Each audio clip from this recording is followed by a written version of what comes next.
So thank you, Vincent, for letting me present today, and thank you to Ravi for this first really interesting presentation. So as you said, my name is Thomas Brunet. I'm a third-year PhD student at ONERA, and today I'll be presenting some of the results from my thesis, which is named Understanding and Modeling CMAS Infiltration of a Thermal Barrier Coating under Thermal Gradients. Well, since Ravi already introduced most of the context related to CMAS, I will skip that part and go directly to the stakes and objectives of my thesis. So the main goal is to understand the role of the thermal gradient in both the infiltration and the degradation process of the TBC by CMAS. We also see that we had to carry out a life cycle assessment of a TBC in presence of CMAS and thermal gradients, and we wanted to study the influence of the test conditions and the influence of the TBC nature. Thirdly, we'll see that it was possible to develop a multi-physics model which needed experimental validation and which should enhance the understanding of the different tests that were carried out. So I'll first just talk a little bit about the state of the art concerning this interaction between TBC and CMAS. So first of all, on the experimental part, we have to consider the fact that a lot of tests with CMAS were already carried out before my thesis even started. But the vast majority of those tests were done in furnaces, which is great because it permits a good control of the in situ conditions. However, it's not that representative of the use case, especially the absence of a thermal gradient through the thickness of the sample is a bit detrimental to the understanding of the processes that are happening inside the engine. I also have to mention a few tests that were done, well, quite a lot of tests nowadays that are done through burner or flame rigs. Those tests are great because they are very representative of the operating conditions, especially since it is possible to inject CMAS directly inside the flame. However, they tend to be a bit harder to control.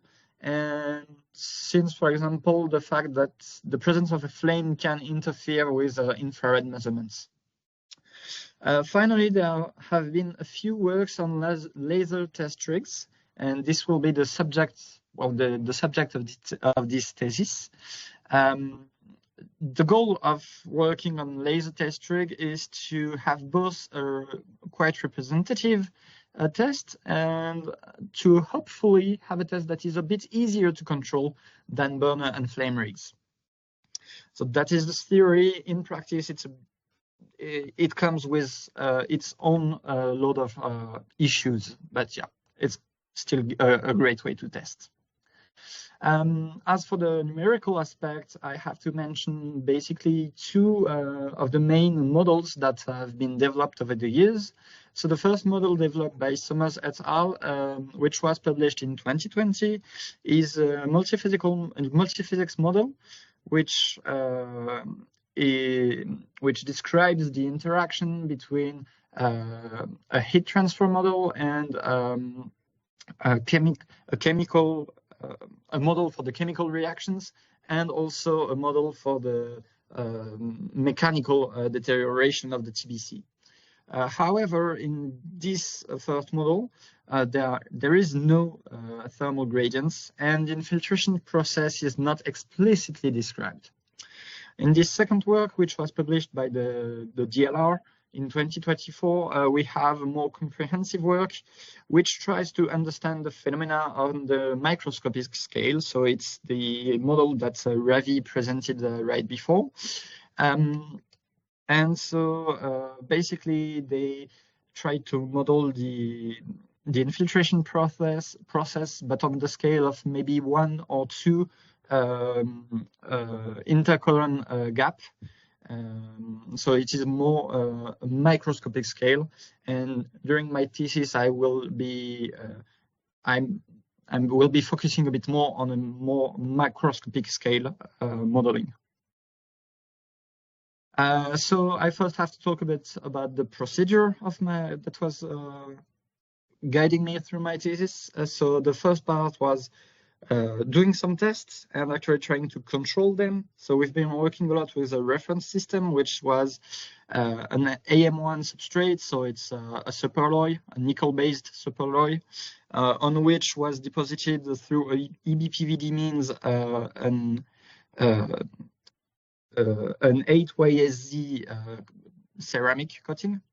And we've been studying a specific CMAS, which was completely depleted in magnesium. So I will be calling it CAS most of the time in the rest of the presentation. And this composition corresponds to the eutectic at 1170 Celsius degrees. So it melts quite early at a quite low temperature, actually.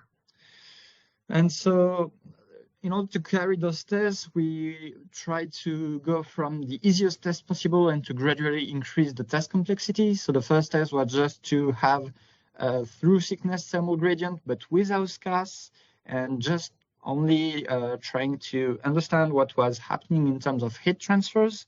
Right after that, we tried to have a thermal gradient plus CMAS as a block deposit. And in the future, we're going to try to have tests with thermal gradient through the thickness of the TBC, as well as the CMAS deposited as a kind of rain. So in order to better reproduce what is actually happening inside the engine. And all of this is leading to thermal cycling in order to assess the system lifetime. In order to control those tests, we have to do a few measurements. Especially, we need a few measurements in situ with full field measurements. And there is, we need to make sure that our measurements are reliable, especially since we are measuring at high temperatures, which are higher than 1,000 Celsius degrees. And we also wanted to have a way to monitor TBC-CMAS interaction in situ.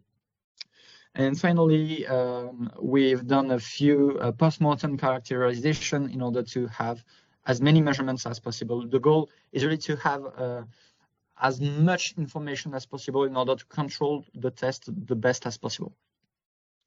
Once we've done those tests and they are controlled and we have reliable measurements that we are confident in, we can start the modeling process and create a test calculation dialog, which goal is to identify the effective loads seen by the sample, such as the laser amplitude, the air fluxes, and so on, and to identify also several material properties, such as the conductivity, for example, and so on. Once we've done all of that, we finally get a validating model.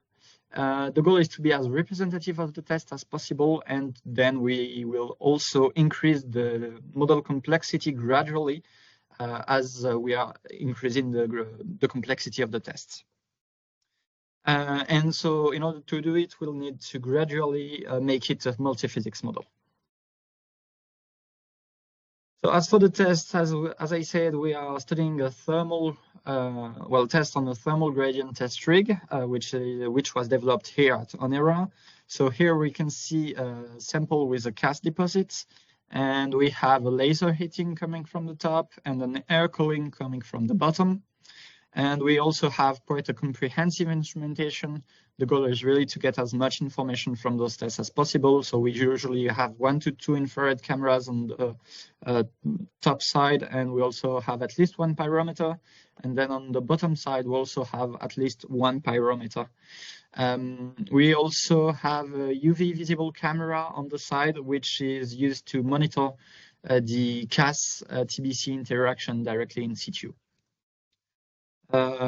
Today we've been able to do at least 3 experimental campaigns, which means we carried out around 30 tests, and parametric studies were carried out. We studied the influence of temperature, exposure time, and gradients. I will now just present you one of the measurements we can do in situ on this test rig. And so, for example, we are able to monitor the CAS spread in situ. So as we can see here with the UV visible camera, we are able to know the width of the TBC cast contact over time. And this is going to be a very, very valuable input data for the models to come. We were also able to do some post-mortem analysis, as for example here with some SEM BSE imagery. So the idea here was just to see that there is an increase in the number of reactive zone and a worsening of the TBC dissolution with longer exposure times. So for example, here we have a sample that was exposed to CMAS only for 30 minutes, and it is still quite sound. And then if you will look at the sample that was exposed for 240 minutes, we can see here that this column is almost completely dissolved, and so the cast reaction with the TBC has been quite more intense. Finally, what we got from this observation is that the timescale for chemical attacks seem to be slower than that for infiltration, which once again will be quite a strong hypothesis that we will use for our model. With the SEM analysis, we were also able to study the infiltration of the coating. And so in order to do it, we did a mapping of the chemical elements. And so from this mapping and a bit of image post-processing, we were able to create this kind of infiltration diagram, which makes it a bit easier to compare from one sample to the other, the infiltration depth of the cast. So here in blue, we have the upper limit of the TBC, and in orange, we have the lower limit of the TBC, and the highlighted yellow region is the infiltrated zone. So, for example, we had this kind of results for a first configuration. The first configuration we studied was a surface temperature of 1200 Celsius degrees and a low through thickness thermal gradients. So we had maybe 30 degrees between both sides of the TBC. And as we can see, after 5 minutes of infiltration, the infiltration is already around 30 to 50% complete. And after 30 minutes of infiltration, the whole thickness of the TBC is already infiltrated, which is quite consistent with the results we could see from the literature. Now, once we go with a second configuration, which was with a higher thermal gradient. So here we still have 1200 Celsius degrees on the top surface of the TBC. But this time we have 110 Celsius degrees temperature differential between the top and the bottom of the TBC. And we see that the results vary quite greatly. So for example, after 5 minutes, we only have a really low infiltrations, which is maybe 5 to 10% of the thickness. After 60 minutes, sorry, the thickness of the TBC is infiltrated on maybe 75%. And after 240 minutes, we finally have a complete infiltration.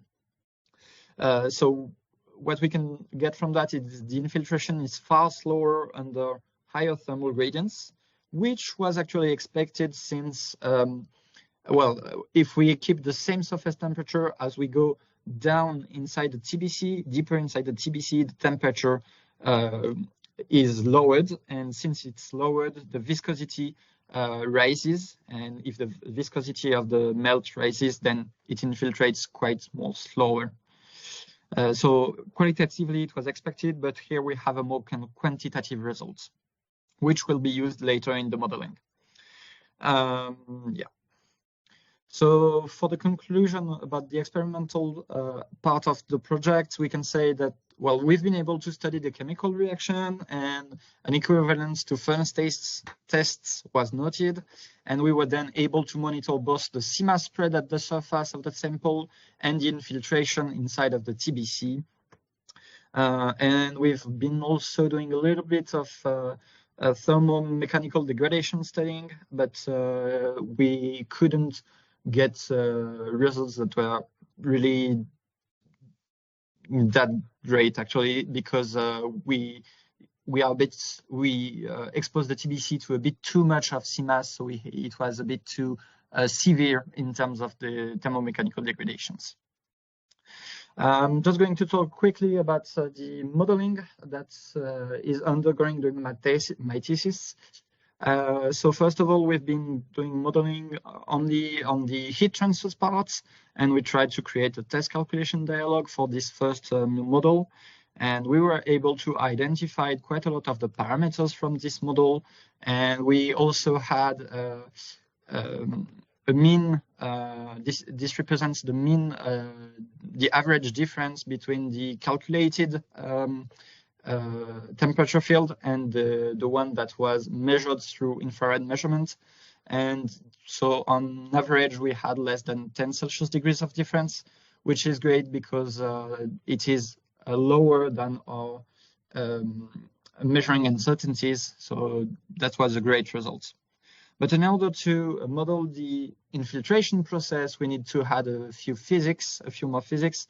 The first physics we had to add was a fluid mechanics physics, and we needed to choose the scale at which we wanted to work. And since I said in the beginning we wanted to work on a more macro scale, we were able to use a Darcy flow, which adds an unknown, which is the permeability. But this permeability, which will be used as a parameter to take into account the different microstructures that can be encountered.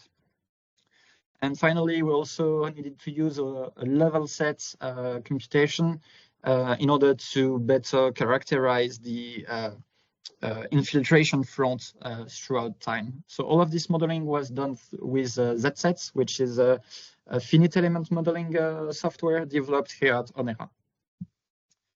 So these are the models that I'm using. So I have both a heat transfer model and then fluid mechanics model. I won't get into too much details about the boundary conditions, but here they are. For those models, we first went through a few test cases. So here with a simplified geometry, and what we just wanted to see is whether the different computations were actually dialoguing correctly. And so as we can see here on the left, we first set a level set field which was uniform, and we then heated on one side and cooled down the other side of the sample, and we could have this way we got a 1D thermal gradient, which was expected. And then we tried to have a different form for the level set field. So here you have to imagine that the part in blue is a part infiltrated with gas, and the part in red is not infiltrated with gas.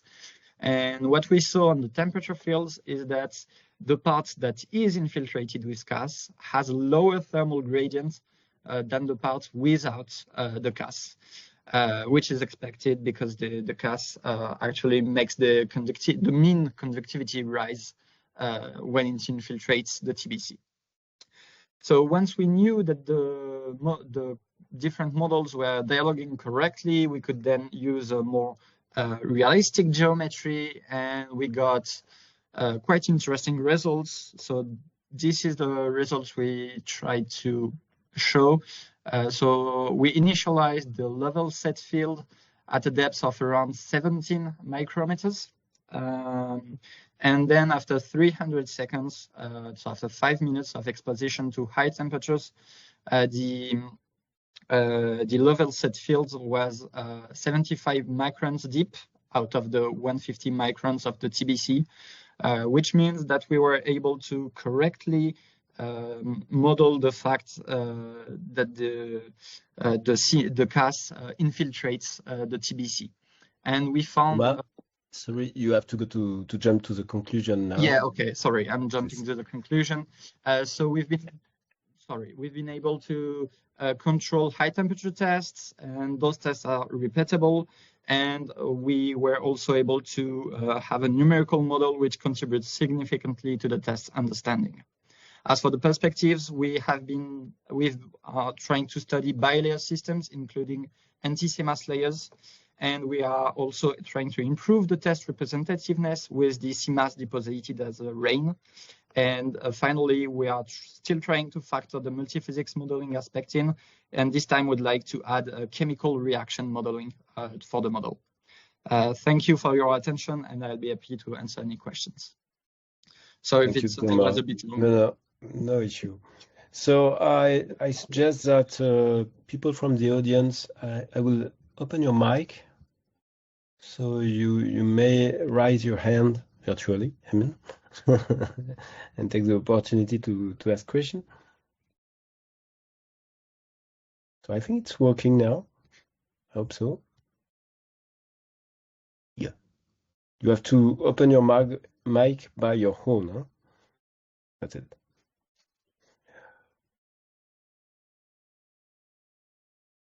Okay. So if there is no question, I can start to ask question to you, Ravi. I was very impressed by the sensitivity analysis you have carried out using both numerical analysis of the morphology of the columns and of the physiology structure of the columns, and to which extent you can control such a refined structure on a real component. Sorry, it's a bit industrial question maybe, but I'm very surprised about it. Yeah, I think you know what our approach is. I think you have seen it. There is no single phenomena happening at the same time. So chemical reaction is happening. So you need some thermodynamics point of view. What's really happening, how your phase changes is happening, and then you need to have the data of new phases, and then infiltration kinetics, which depend upon viscosity, temperature dependent viscosity, and then third one is actually the stresses situation. So I think not a single so finite element methods can give us some flexibility, but finite volume methods can give you some flexibility. And then mesh sizes, and then the infiltration time is a huge issue. So, for example, that's why I'm still not in a position to tell, and that's why I put it as in front of people like experts in simulation, people like you people. Mm-hmm. So, what would be the best approach to combine all these effects in a macroscopic level first, and then extrapolate it to the microscopic level is the better answer. And then I would be interested in knowing other people's perspective, because as you might have seen, that's why we worked in Lazat. We wanted to get the data. With the Raman, we wanted to get the data. We even recently went to synchrotron to get the in situ data. And then we have done a lot of viscosity measurements. So basically, we now gathered the data. We understood the mechanism.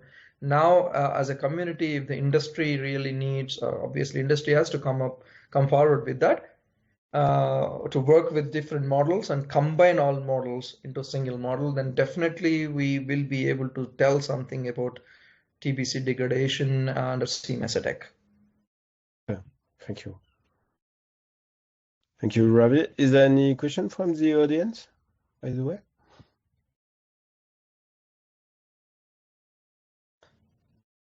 Others have understood everything. That's good. Yeah, I think everything was clear. Yeah, everything is crystal clear. Huh? So yeah, so I have plenty of questions, but we can discuss otherwise. But Thomas, maybe can you comment on what you have carried out so far? It's really interesting because it's the basic of our community dealing with coupling with diffusion mechanics and etc. So basically, you show a lot of coupling between diffusion, Darcy equation, and mechanical stuff. And what is your feeling about the key driver? I will say we are always looking to what is the driving force for a given mechanism. In that perspective, for CMAS infiltration and CMAS damage induced by the infiltration, what do we need to identify from experiment. How to do that? Well, that's a great question. So,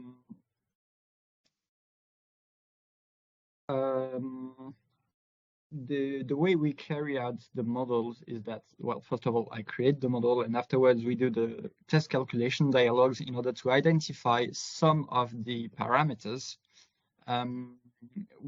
which are unknown. But it's a quite heavy process in the sense that it costs quite a lot in terms of processing power. And so in order to make it a bit easier to create those models and to identify those models, we first need to carry out as many characterizations as possible in order to limit the number of unknowns.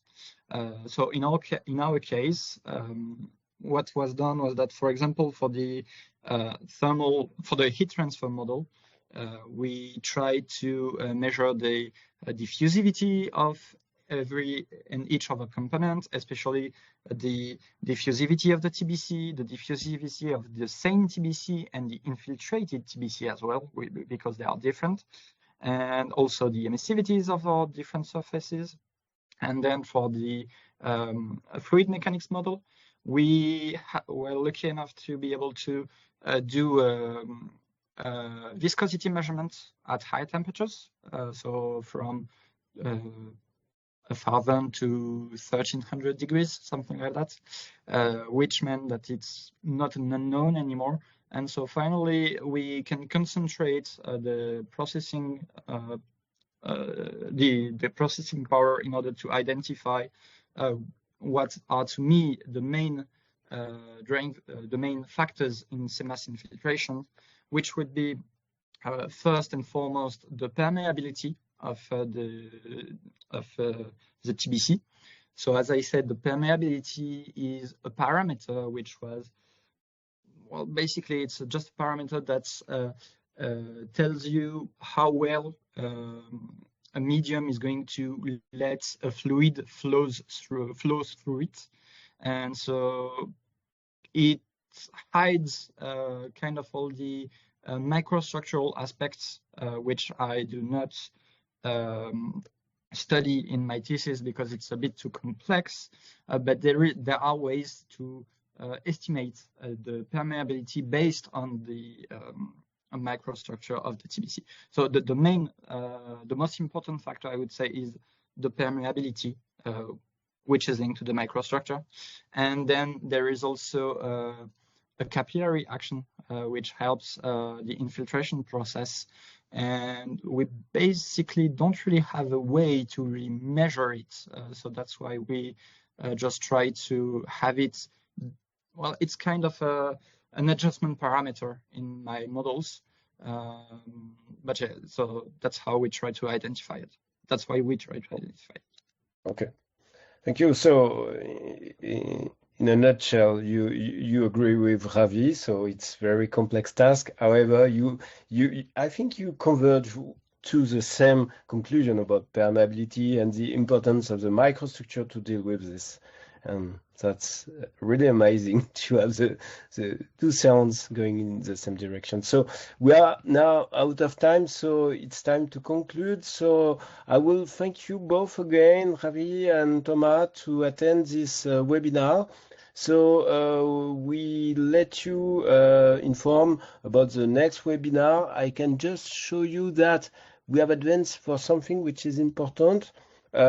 People from abroad are welcome, but we organize this autumn in real life a meeting about coupling, which will take place at Mines Paris. So everybody is welcome to attend this event.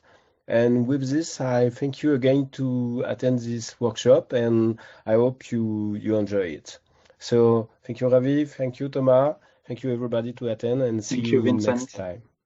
Best of luck, Thomas. Have a good day, everybody. Yeah, thank you. Bye.